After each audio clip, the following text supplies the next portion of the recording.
Your daily New England Patriots podcast. Part of the Locked On Podcast Network. Your team every day.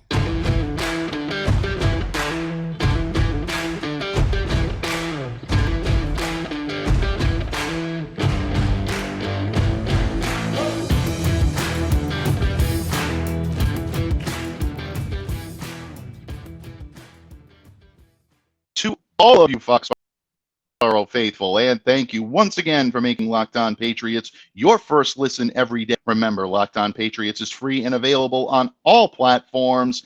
I am your host, Mike Debate. I also cover your New England Patriots for Patriot Country of Sports Illustrated, so feel free to reach out to me, interact with me, let me know what's on your mind on the Bird app at MDABATE NFL. While you're out there showing some Wednesday love to that Twitterverse, please be sure to follow the Locked On Patriots account as well at LO_Patriots.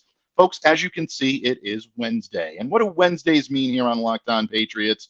A visit from the Countess of Clare herself. We need a little Clare. We need a little bit of virtue in the middle of the week. And as Aristotle says, virtue lies in the middle. That's why we welcome our guest today here in the middle of the week. She is the Baroness of Blockers. She is the Queen of TE. She is the Principal of Positivity. She is the Countess of Clare. One thing she definitely is a columnist and analyst extraordinaire for PatsPropaganda, and also the host of her very own Patriots podcast. Folks, when I tell you this podcast is the definition of the term must listen, any Patriots fan will definitely want to tune in. Not only do you get Claire's wisdom and counsel, but also some of the greatest guests in Patriots media that you will find. I am humbled each and every week to welcome the illustrious Countess of Clare herself, ClazzyClare Cooper. Thank you so much for joining me today, Countess. Always appreciate having you here on Wednesdays on Locked On Patriots. Oh, well, it's Wednesday. I can't imagine being anywhere else on a Wednesday anymore. So thank you, everyone, for having me again. Absolutely. It is our pleasure here at Locked On to do so. I know our listeners can't imagine anything else happening here on a Wednesday on Locked On Patriots. I certainly can't, and it's definitely something that I think all of our listeners are, very, very happy about. I know I am, and I know that all of us are as well. So, Claire, bottom line, this has been an interesting month for the New England Patriots. We're going into the period of the year where free agency moves right now are a little bit scarce. There's a lot of evaluation going on what the Patriots have done to upgrade the roster. Have they done enough heading into the 2022 NFL draft? Folks, we're going to talk about the draft today. We're going to talk about where we've been as opposed to where we're going. We're even going to talk a little tight endage for Claire, because that's exactly the subject that we love to do. Look at the little dance. Look at the little, she's so happy that we're going to talk tight endage. And see, we enjoy pleasing the Cloudless here on Locked On Patriots. It's what we do. So without further ado, Claire, let's get right into it. And before we get into your favorite subject of the day, I also want to pick your brain on some wisdom and counsel of another subject that you're expert on, and that is ghosts of drafts past when it comes to the New England Patriots. Now, it's important to know where you're going, but it's also important to know where you've been. And a lot of people will say that you have to know where you've been to get to where you're going. The Patriots set the bar pretty high last year, Claire, with a tremendous haul in the 2021 NFL draft.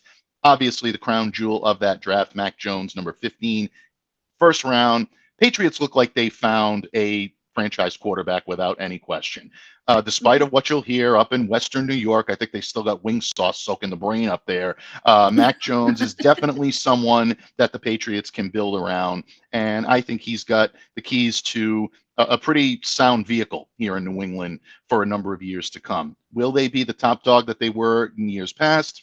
The jury's still out on that. I think there is argument there, but to discount this kid after 1 year, leading a team that didn't really have much business being in the playoffs, considering some of the upheaval that they had earlier on in the year, it was a big moment for Mac to be able to do that. But Mac wasn't the only crown jewel in that draft. There were some gems that surrounded him as well. He may be the centerpiece, but there were some very, very good pieces there last year as well. Two in particular were some of the earlier round picks that the Patriots had the opportunity to get. Christian Barmore at the defensive tackle position.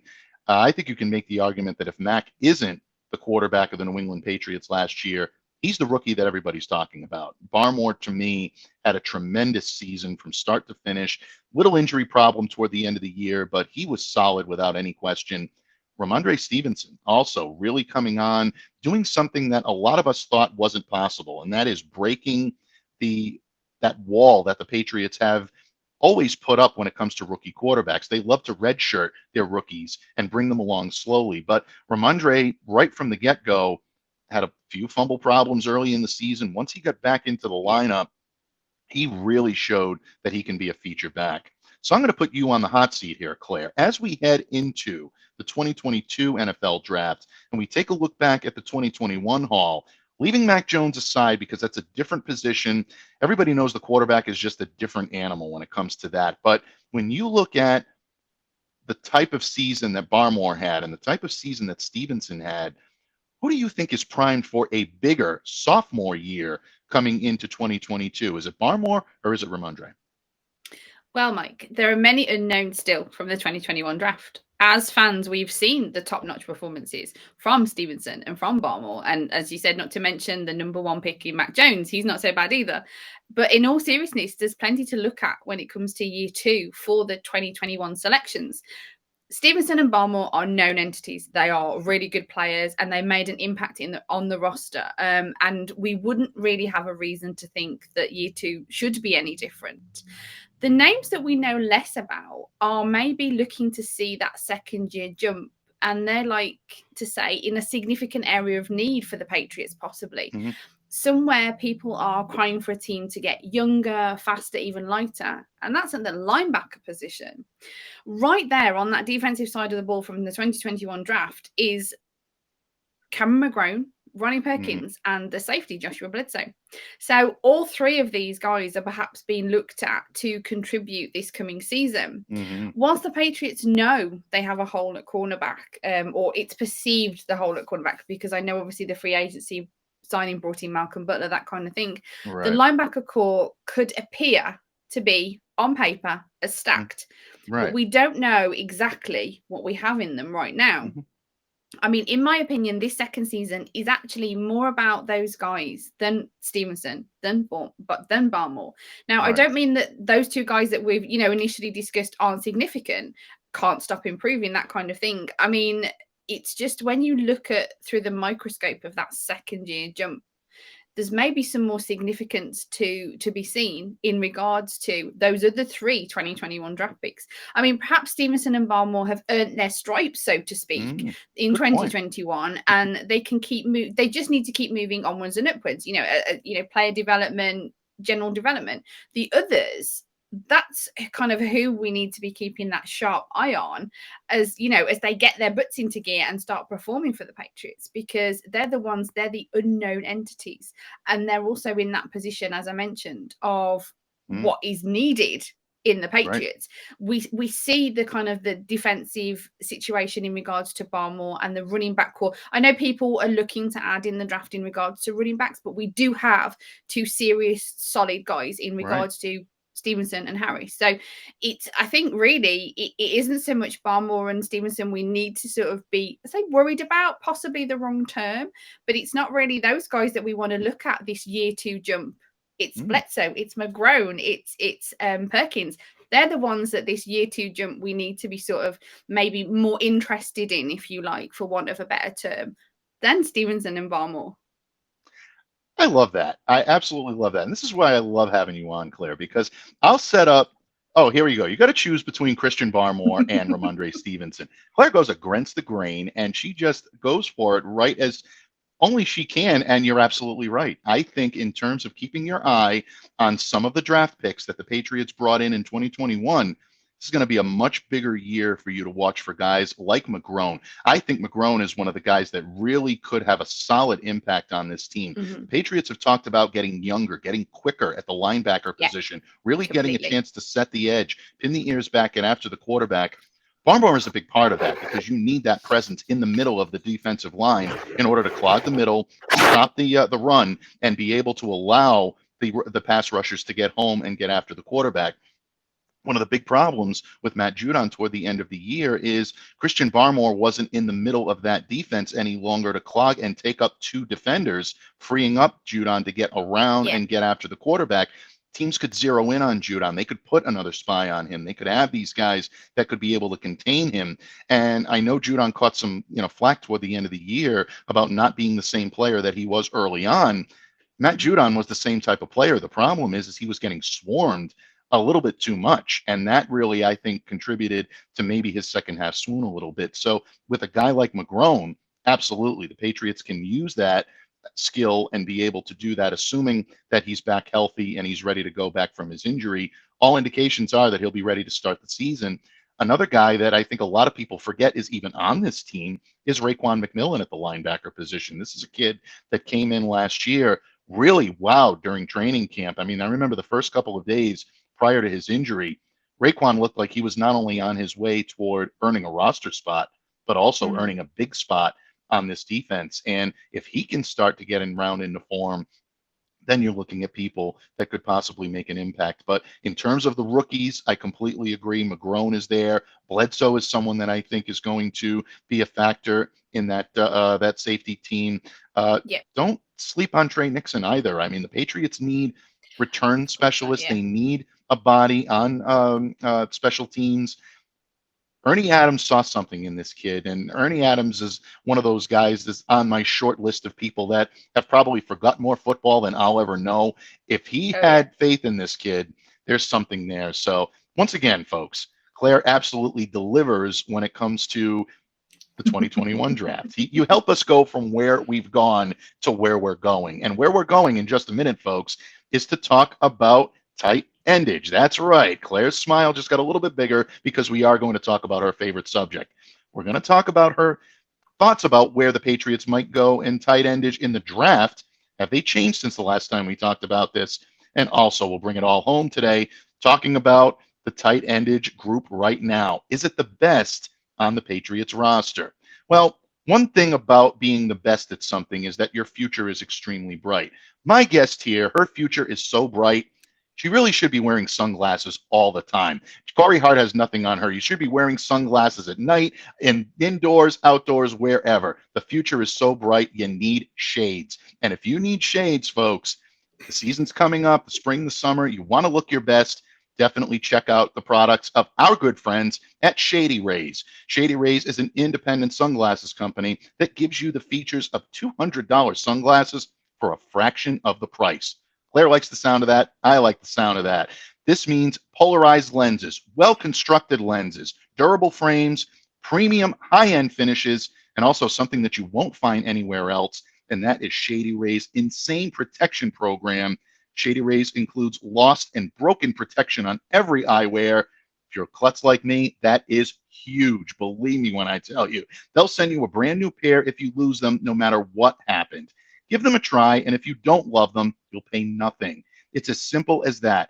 Plus, 10 meals are donated to fight hunger in America when you shop with Shady Rays. Exclusively for our listeners, head to shadyrays.com and use the promo code LOCKEDON to get 50% off 2 or more pairs of polarized sunglasses. That's code LOCKEDON for the best deal of the season. 50% off 2 or more pairs of Shady Rays sunglasses backed by over 150,000 verified 5-star reviews. ShadyRays.com. Patriots fans, we are back with the Countess of Claz. And again, the future is so bright, I should have put my Shady Rays on to be able to fully absorb the wisdom and counsel that we have here today. No, I kid her, folks. We always love having Claire here on Locked On. You are the lady of Locked On here on Wednesdays. We wouldn't even think of having a Wednesday on the show without your wisdom and counsel. Claire, in the previous segment, I absolutely loved what you had to say about the 2021 draft and the fact that it's not so much the standouts that we have to watch. It's the players that have yet to reach their peak, that have yet to really come into their own as draft picks. And the one thing that we didn't see the Patriots do last year was take a tight end in the draft. They didn't really have a need at the position. They had brought in 2 of the best in terms of free agents, Hunter Henry and Jonnu Smith. They had a couple of tight end prospects on the roster. They had a couple of veterans in camp. It was a loaded group. Before we get into that group and how it's going to look in 2022 and your thoughts on that group, let's talk a little bit about the draft. This draft coming up is going to be an interesting one for the Patriots. There are so many holes that have to be filled, and we've talked about them here on Locked On. I was graciously a guest on One Patriots Place with Clare and Murph and Steve yesterday. We talked a lot about the holes that the Patriots have at corner, at linebacker, edge rush, offensive line, and I'm not even done listing the types of deficits that the Patriots have to fill. One position that very seldom comes up, if any, is the tight end position. The Patriots right now, I think it's safe to say Hunter Henry's not going anywhere. Jonnu Smith's not going anywhere. These guys are ensconced. They know what they're doing. They know they're going to be a part of this team. Devin Asiasi, Dalton Keene, two high-level picks from 2020. Neither one has really rounded into form. We've talked about this before. Asiasi, for whatever reason, just hasn't ingratiated himself into the Patriots offense. Dalton Keene really has been decimated by injury, if we're being fair. You can't really get on him for scheme fit or skill fit. It really has been an injury history with him.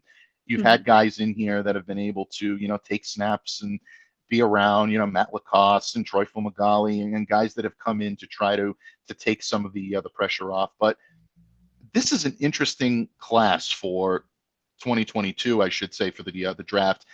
There's some talent at tight endage, but it's not being lauded as some of the great classes that we've had in years past, where guys like Kyle Pitts and guys like Pat Fryermuth, to give you your just due right there.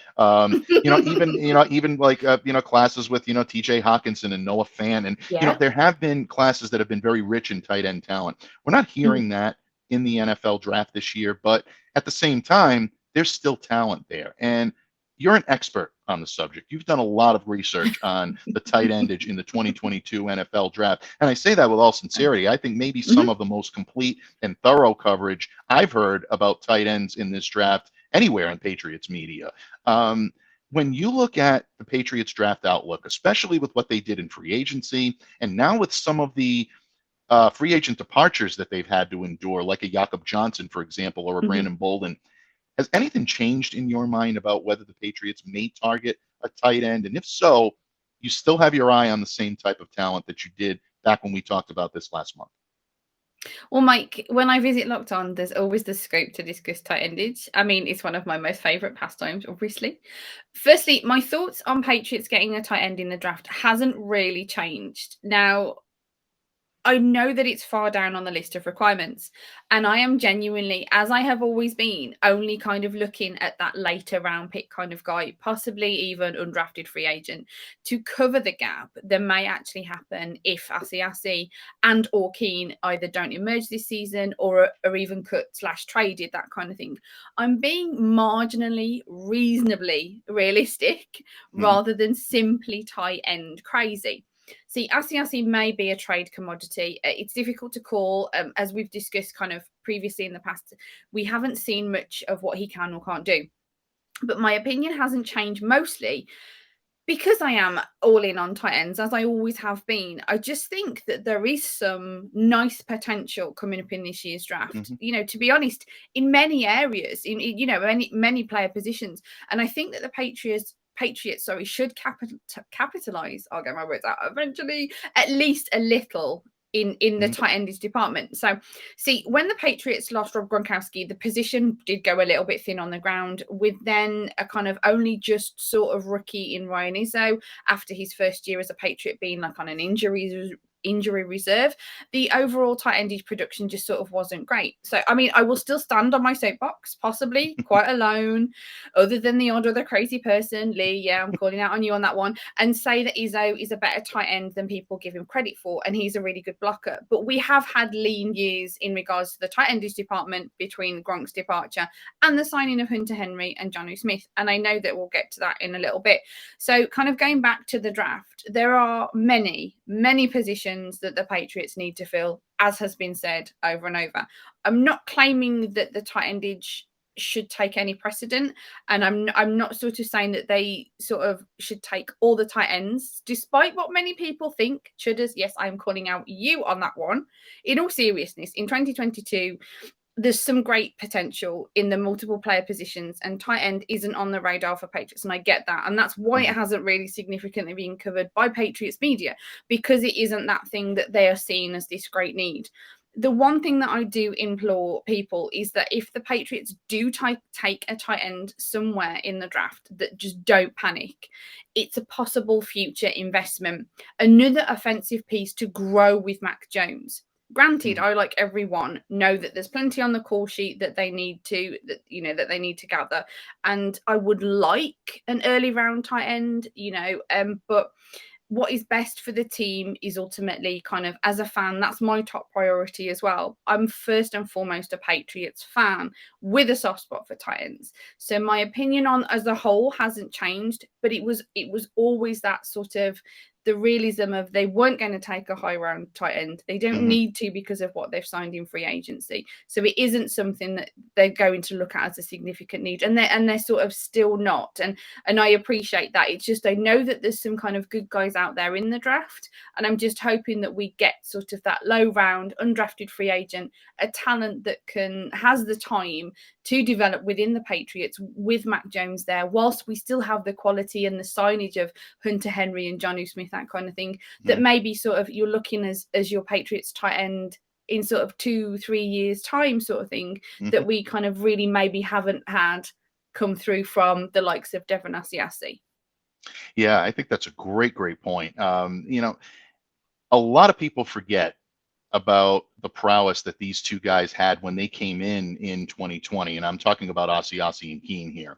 Asiasi was brought in to be that type of pass-catching tight end that the Patriots have been lacking since Rob Gronkowski had left, without any question about it. And again, I mean, I know you're probably the last member of the Ryan Izzo fan club. I've been very vocal of the fact that I think that the kid was as good as he could be while he was here in New England. I think he gave a great effort. I think he was, I think he was as sound as he possibly could be at that point. But, there's certain logistical fits, and then there just aren't logistical fits. And I think what they were asking him to be, which is a tight end one, is not what he was ever going to be. So, it's an unfair position to put into anybody when the greatest tight end in the history of tight ends, walks out the door. And I'll die on my soapbox about that. I know there's some people in Kansas City that will disagree, but we'll definitely agree to disagree, my fans there. Rob Gronkowski is the best I've seen and the best I've covered. And when he walks out the door, you're expected to come in and you're expected to be what he was. That's unfair to anybody. Asiasi was not expected to be Rob Gronkowski, but he was expected to give the Patriots a boost when it came to route running, getting open, sure hands. The one thing that I loved about Asiasi coming out of college in UCLA was the fact that he was a sure hands catcher. He pretty much caught whatever you threw at him, and we haven't seen that yet in New England. I don't know, maybe it's because of poor fit. Maybe it's just he's having difficulty getting acclimated into the offense. Or maybe it's just a situation where he hasn't been unleashed yet and really given a chance to showcase his talent. But that's something that I think the Patriots are going to do this year, at least in training camp. They've got to test these guys. They've got to throw them to the wolves a little bit and see what they have there.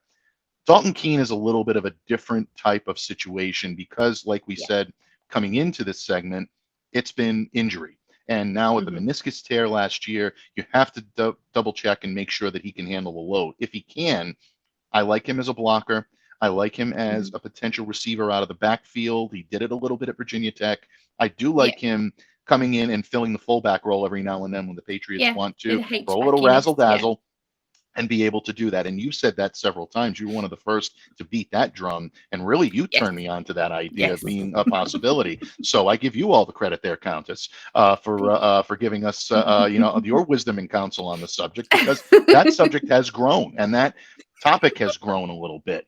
But in terms of this year's draft, it's important to know what the Patriots have to do and the type of positions they have to fill. There's no question about it. They're not going to be looking tight end in round one.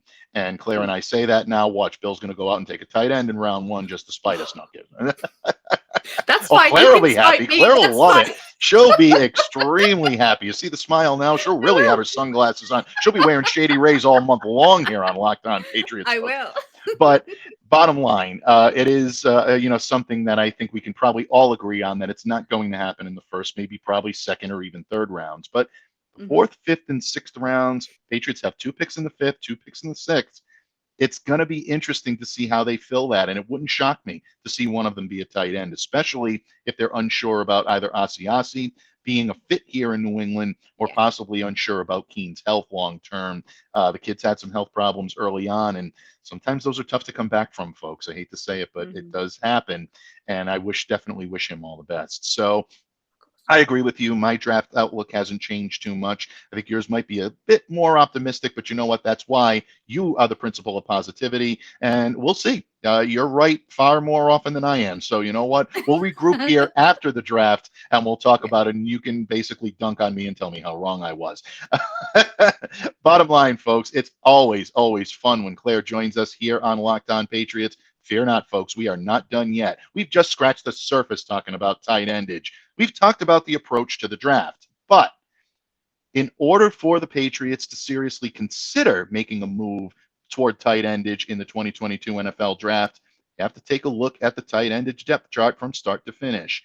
Is this the most complete depth chart on the Patriots roster? Some may argue that it's the safety position. Some may argue that it's the running backs. But Claire has got a pretty good argument as to why tight endage might just be the most complete. We're going to discuss that here in just a moment when this Wednesday episode with the Countess of Clare herself, Claire Cooper, continues. But first, the time has arrived, folks, where I get to talk about one of my favorite subjects, and that is a sweet treat that's actually good for you. Folks, every single time that I hit the microphone, I always look forward to be able to tell you about the great products put out by our good friends at Built Bar, simply because it's one of the great sweet treats that you'll have in your life. Bottom line, you'll love it, but it's also good for you. Built Bar has much more protein than the average candy bar, but it's also just as delicious, if not more. I don't know how Built Bar does it, but they do it. Claire doesn't know how they do it. I don't know how they do it. Murph and Steve don't know. Our guests don't know, but you know what? They do it, and they do it better than anyone. They are the wizardry when it comes to sweet treats, but not only that, but giving you the protein and the nutrients that you need to get through your day. Some of the great flavors that you'll have: peanut butter brownie, my favorite personally, but also coconut almond, raspberry, orange, salted caramel, cookies and cream. Tastes like an Oreo cookie. You've got to love this. It absolutely is delicious. So definitely do yourself a favor. Don't delay. Do it today. Head over to built.com and enter the promo code LOCK15 to get 15% off your next order. That is built.com. Enter the promo code LOCK15 for 50% off your next order at built.com. Patriots fans, it's almost time to wrap things up here on this Wednesday episode with the Countess of Clare herself, Miss Claire Cooper of PatsPropaganda and host of A Clare Perspective, a Patriots podcast. Folks, after you listen or view this podcast, smash that subscribe button to A Clare Perspective. It's found anywhere you get your podcasts. You will not be sorry, folks. One of the great listens you can find in Patriots media anywhere. And we are very fortunate here on Locked On Patriots each and every week to have the wisdom and counsel of the Countess. And she's already provided wisdom and counsel that's off the charts. The meter's already broken off today, whether it be enlightening us that we don't necessarily have to be so worried about Christian Barmore and Rhamondre Stevenson. The true test of the 2021 NFL draft is going to be about the later rounds, and she did that better than anybody. We've talked about the 2022 NFL draft and whether or not the Patriots might sprinkle a little tight endage into that mix. But Claire, I thought it would be a good opportunity for us to end the show today talking about where we are in terms of tight endage in New England. If the Patriots are going to make a move at the tight end position in the draft, it would mean that most likely they're looking at maybe clearing out someone on the current tight end depth chart. And this is a pretty deep depth chart, for all intents and purposes. Hunter Henry, Jonnu Smith, Devin Asiasi, Dalton Keene, you have that 4 up top. You're doing some pretty good work there. The Patriots right now don't have a whole lot of strong depth charts. There's a lot of upgrades that are needed at a lot of different positions. Obviously, the guard position is very bare right now. Your starting guards are playing for 2 different teams right now. You need to be able to beef that up. The linebacker position is looking a little bit thin. Corner has been built up a little bit, but I know fans and media alike, and probably the Patriots too, would like at least another body in there to help shore up that depth chart and that positional grouping. But you don't hear an awful lot about tight endage needing upgrading for the reasons that we've stated. These guys are pretty well set. When you look at this depth chart from start to finish, first of all, what catches your eye about the tight endage depth chart? And to put you on the hot seat once again, do you believe it's the strongest depth chart on the New England Patriots roster right now? Well, see, you're going to find this interesting because I think everybody kind of thinks they know what I'm going to say, and I think you kind of don't. But anyway, as you kind of mentioned, on the depth chart at the moment, you've got Hunter, you've got Smith, you've got Asiasi, and you've got Keane. Mm-hmm. There's Troy Fumagalli as a present free agent, as is Matt Lacoste. So they're kind of, technically they don't sort of count because obviously they're not on the roster, but they were sort of within the Patriots at the time. Mm-hmm. When we talk Patriots tight end, as fans, we're really only kind of able to talk about Hunter and Smith.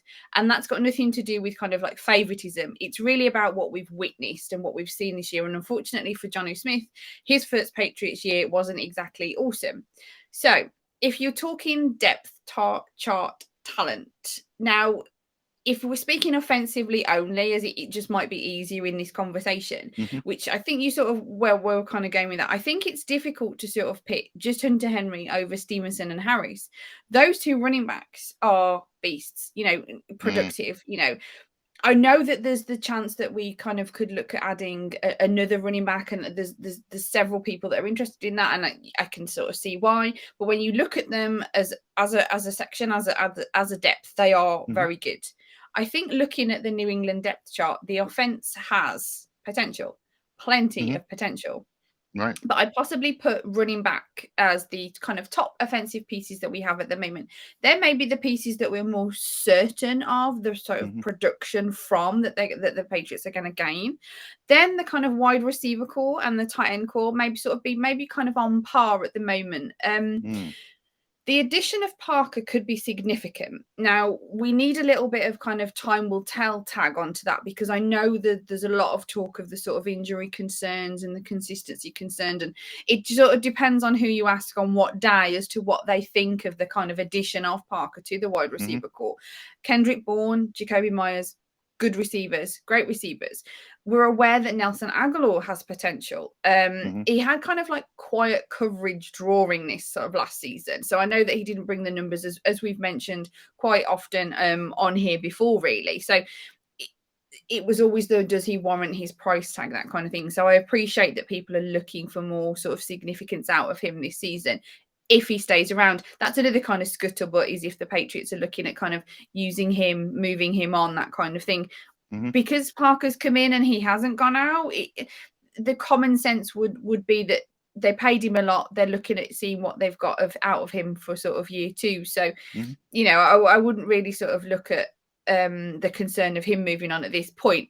On the flip side, you have the success of Mr. Hunter Henry and the possible dizzying heights of potential from Jonnu Smith that we haven't yet seen, but we're hoping to sort of see. So right now, as you look at the roster, I think the kind of the talent lies more, the current talent, the talent that we're aware of that we can kind of bank on if you want, is really more running back at this point. But I think there's this truckload of potential at tight end and at wide receiver. I think it's more of in regards to sort of what we feel most of depth, I think it's difficult to call at this stage because we don't it's difficult to say what we actually have because we're only going on what Jonnu Smith we thought he could produce for us. It's only kind of what Parker might bring to the table. So I think in regards to that, we've got a lot of potential when it comes to the depth on those rosters. It's just that the ones that you'd want to kind of guarantee more so would be kind of the running back, because we know what we've got in those two guys and we know that we've got some really solid kind of solid performance in them. The potential is where it lies in the wide receiver tight end core. So really, I'm not picking tight end as the depth, and I know that people are Shakara, the tight endage person, but I'm just trying to be realistic. And as I said previously, I know that I've got this kind of soft spot for tight ends, but it's really about the team as a whole. And that's what I'd like to look at. And I'd like to be able to say that I look at. So yeah, for me at this point, the talent depth, I believe maybe more in the running back core when you're talking of offensively sort of thing. But it really is. We've just got to be a little bit patient and kind of see what happens, really. Not bad. Not bad at all. Folks, again, she has brought the wisdom and counsel. In the words of Al Pacino, you think she's going to zig, and then she zags. Hooah!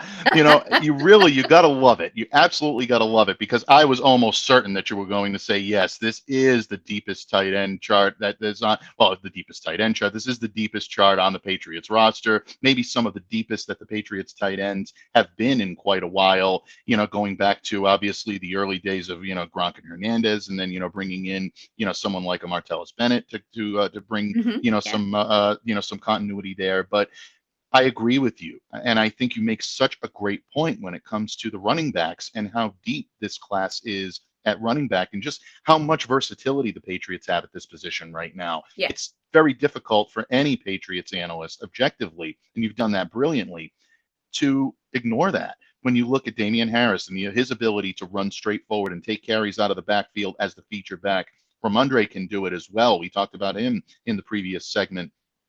But it goes beyond that. James White now is back. Not only does he bring the third down prowess, he brings that ability to receive out of the backfield. He brings that experience, that Super Bowl experience that is so important in that type of a grouping. When you have guys like that are in the huddle, that are in those rooms, and they're working with the running backs, you look at a guy like James White on the opposite side of that room, who's been battle tested, who was a big factor in the Patriots' comeback in Super Bowl 51. You're listening every time he opens his mouth. And I'm not in any way lessening the ability of Hunter Henry or Jonnu Smith or anybody on that tight end depth chart to be able to do it. But none of those guys have that experience. They haven't been battle tested the way someone like a James White does. One of the things that the safety group constantly says, and we talked to Jabril Peppers in the media yesterday. He met with the media for the first time, and Jabril mentioned the name Devin McCourty several times. That's such an indelible part of what these players look for when they look for wisdom and counsel. They look for guidance. You look at someone like a Devin McCourty, it's absolutely imperative that this type of experience is imparted on the players that haven't necessarily had it before. So that is a big factor in why this running back core is so deep, not just because of the depth of talent at the position. And we haven't even mentioned J.J. Taylor. Ty Montgomery can slide in and be a running back as well. There's a lot of depth as well.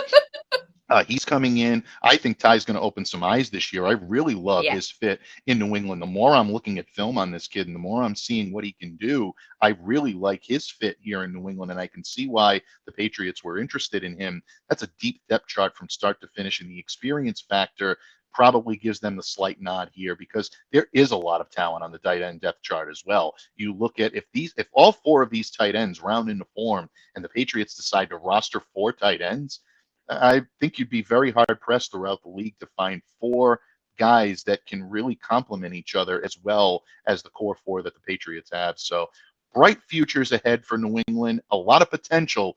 Let's see if they can put it into practice this season on the field. And it starts in another couple of weeks when organized training activities open up in Foxborough. Claire, it's never a dull moment, and we're going to cover it all here for you folks right on Locked On Patriots each and every Wednesday. My good friend, the Countess of Claz, will be here with me. Claire, what can I say?